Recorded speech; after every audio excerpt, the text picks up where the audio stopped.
तो चलिए आज सुनते हैं एक बड़े ही मजे की कहानी। एक नन्हा सा साइंटिस्ट है और साथ में एक शरारती बादल जो आंख भी मारता है।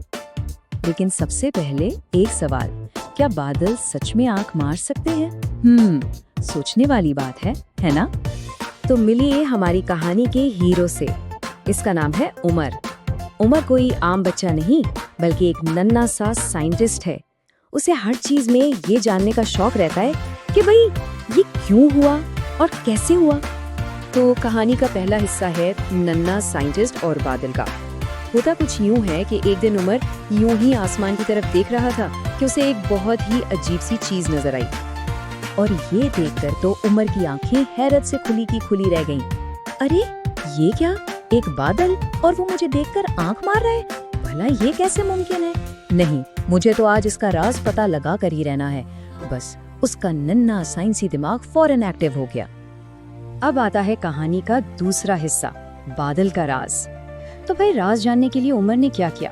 उसने फौरन अपना खास विजुलाइजर ग्लास उठाया और सीधा छत की तरफ दौड़ लगा दी। और जैसे ही उमर ने अपना ग्लास बादल पर फोकस किया ना, तो कुछ ऐसा हुआ जिसका उसने सोचा भी नहीं था। वो बादल अचानक बोल पड़ा। बादल से बहुत ही प्यारी सी दोस्ताना आवाज आई। अरे हेलो नन्हे साइंटिस्ट, देखो डरना मत, मैं कोई जादू वादू वाला बादल नहीं हूँ। सच पूछो तो मैं बस थोड़ा सा रास्ता भटक गया हूँ। लेकिन उमर का साइंटिस्ट वाला दिमाग तो अभी भी सवालों में घिरा हुआ था। उसने फौरन पूछा, अच्छा लेकिन अगर तुम जादुई नहीं हो तो फिर तुम मुझे आंख मारते हुए क्यों नजर आ रहे थे? और यहीं से शुरू होता है हमारा तीसरा हिस्सा, बारिश आखिर होती क्यों है।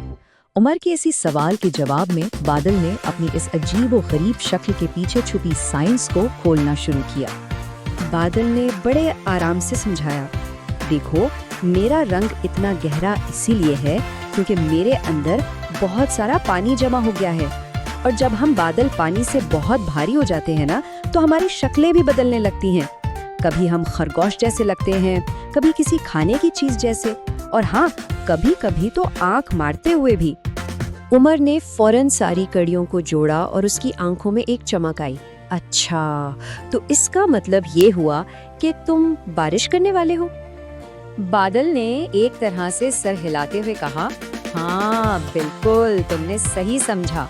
अगर मैंने जल्दी से अपने पानी का बोझ हल्का ना किया ना, तो शायद मैं फट ही जाऊं। तो अब हम आते हैं चौथे हिस्से पर, उमर के नोट्स।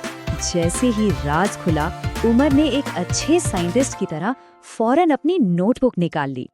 उसने जल्दी जल्दी सब कुछ नोट करना शुरू किया। पहली बात, बादल पानी के छोटे छोटे जर्रात से बनते हैं।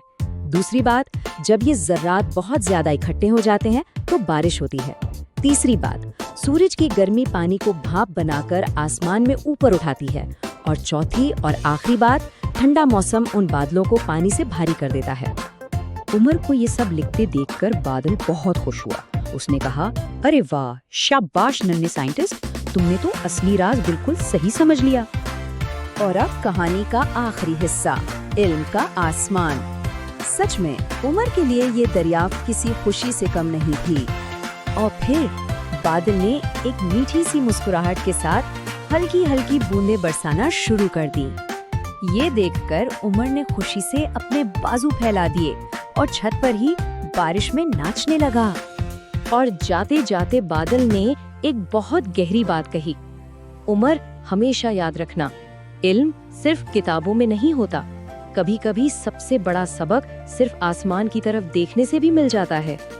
तो ये कहानी हमें आखिरी सवाल पर छोड़ जाती है। अब उमर का अगला सवाल क्या होगा? और उससे भी बड़ा सवाल ये है कि हमारे इर्द गिर्द की दुनिया में कितने ही ऐसे राज छुपे हैं जिनके बारे में सवाल किया जा सकता है। Please subscribe my channel.